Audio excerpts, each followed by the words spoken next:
Good morning, and thank you for tuning in to this week's episode with The Real Talk with Doc. And if you haven't already, please like, subscribe, and turn on those post notifications. If you find that this content is bringing any value at all to your real estate journey, your development journey, your new build home journey, please comment in the section below. We would love to hear from you. Good morning, Doc. Good morning, good morning, good morning, good morning, Kay. How's it going? It is going, I can tell you that. Whether we want to go or not, the life, the world that we live in, it just keeps going and going and going. So it's going. Any new projects or news that you have for us?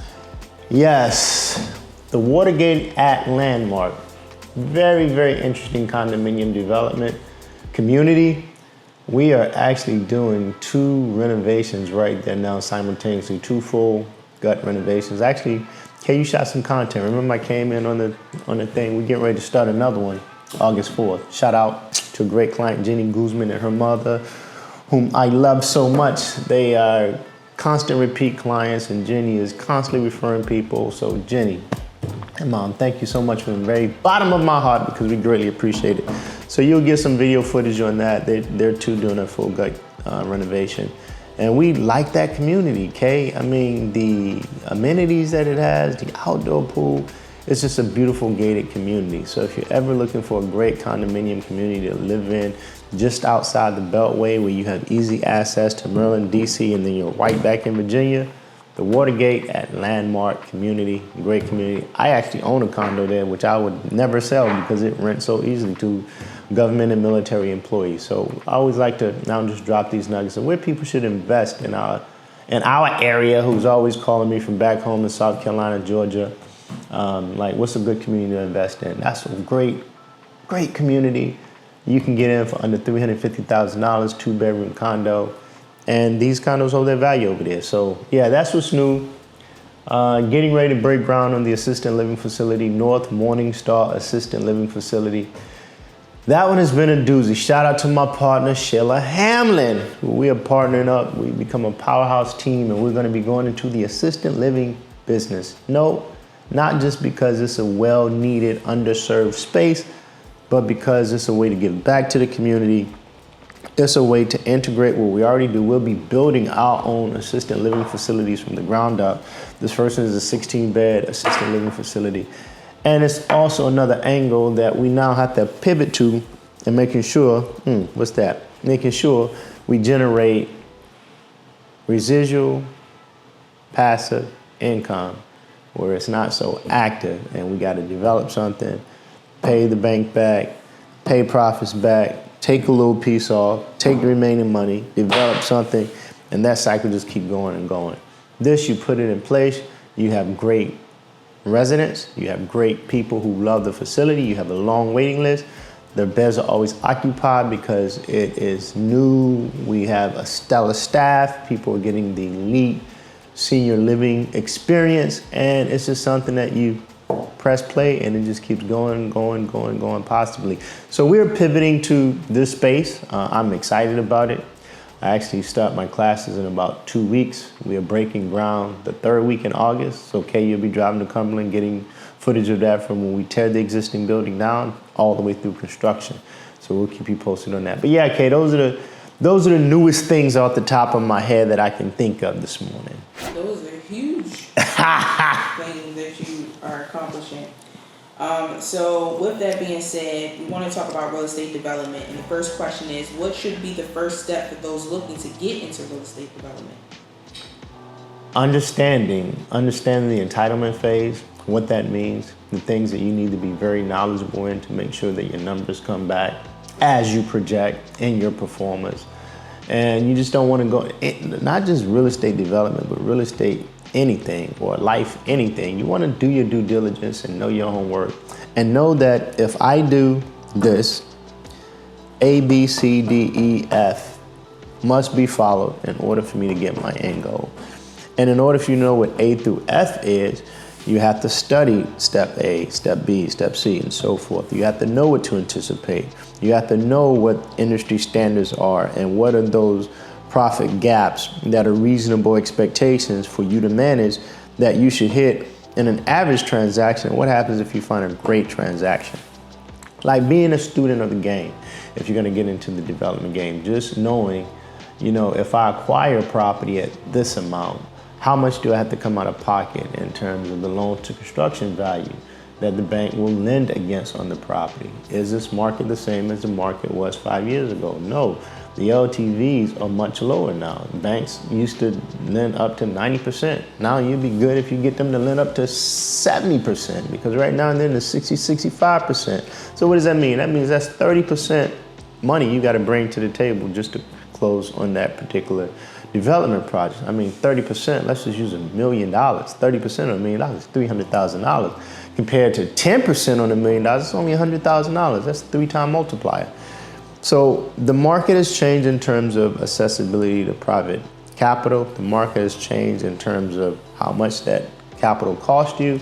So you want to go in being a good student of the game and knowing your numbers. And not only knowing your numbers, but knowing your process so that the numbers are making sense and the numbers are tracking throughout the process to you getting to your end goal. How has mentorship helped you grow in real estate? Oh man, so I'll be remiss if I didn't get a shout out to Bowman. He owns all the Keller Williams Capital properties here. I remember we had a full year of mentorship, and he still mentors me to this day. I can call Bo and he can help me through any difficult situation. He's developing on a grand scale. Shout out to Bo. Shout out to Carlos Garcia, another titan in the market that is just always there for any questions I may have when I'm evaluating, a complicated, complex deal. Shout out to Clay Goldsboro, my financial advisor, who there's never a time where if he doesn't have the answer, he can direct me to someone who has an abundance of information to make sure that I understand what I'm getting into. I mean, just thinking of those 3 people off the top of my head who constantly mentor me, who are constantly there, it plays a significant impact in the acceleration of your growth and understanding in the space in which you're in, that those mentors can just help you navigate those landmines that we all gonna step on eventually, sooner or later. There is no situation that's a perfect situation where you always perfectly come out and what you initially plan for that situation, that plan is perfectly executed throughout that situation. It just doesn't happen. And especially as development projects get bigger and bigger and bigger, you have more and more complexities to that project, and making sure that the gel and the glue that you bring to hold that thing together to full development and outsell is executed in every way that you plan. Case in point, we had a development project, 8 new builds in a community in Hyattsville, and I'm not gonna call the current director name out, but nevertheless, we had a director in place when we acquired those parcels of acreage, and it was a done deal. We just knew the subdivision would take us 3 months, no more than 6 months, and in 2 years we'd have had the whole community built out. Well, new director came in, new sheriff came into town. The rear of the lot had these very steep slopes with houses up on top of the hill, and he came in and he had a whole new set of demands. He had a whole new set of requirements, and it just killed our development. And I want to cry right now, okay, because we went through 2 years of going back and forth.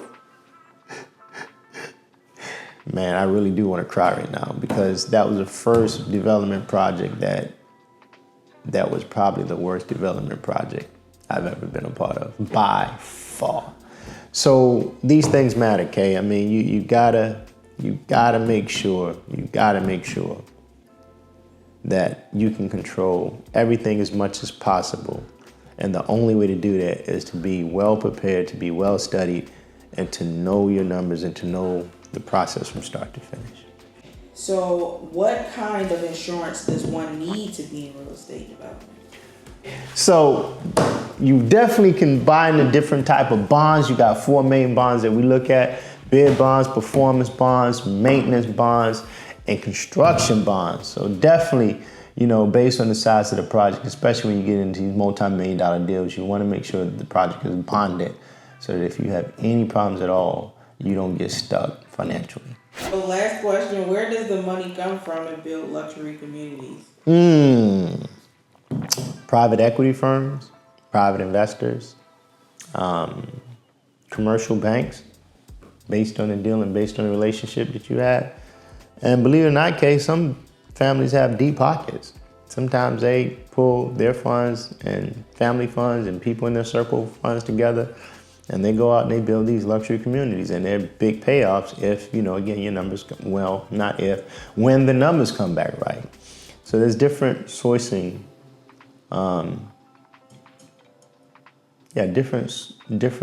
different means of sources that you can fund these projects in. Yeah. All right, so in landing, what are some words of wisdom that you have for us? Oh man, you always end with these words of wisdoms.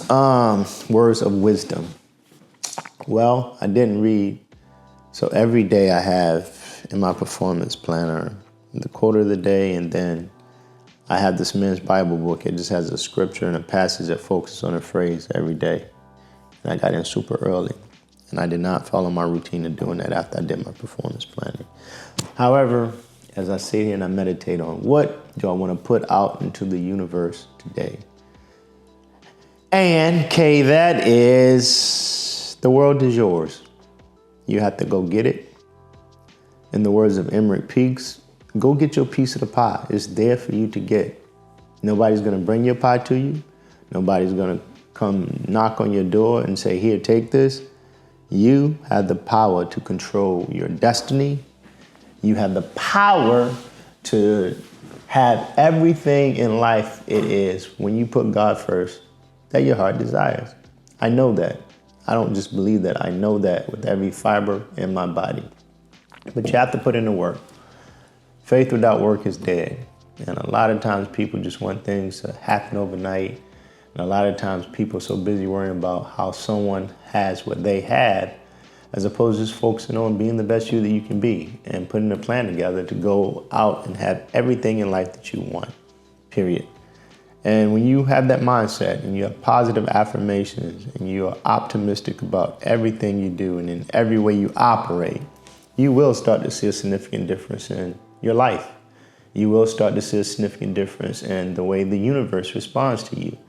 You will start to see a significant difference in how you start to hear the voice of God that speaks so softly but so poignant in your subconscious when you are focused on being the very best that you can be and knowing that you can have all that you desire when you put in the work. You gotta put in that work, Kay. And work is great. People all the time say that, man, Doc, how you get so lucky? And I go back to my favorite definition of luck. And luck is simply preparation, meaning opportunity. And when you're prepared because you put in that work and that opportunity comes along, that means you're just more lucky than the next guy because you're more prepared than the next person. That's what makes you seem lucky. Put in that work. Increase your luck. Until next time, I'll see you at our next construction site.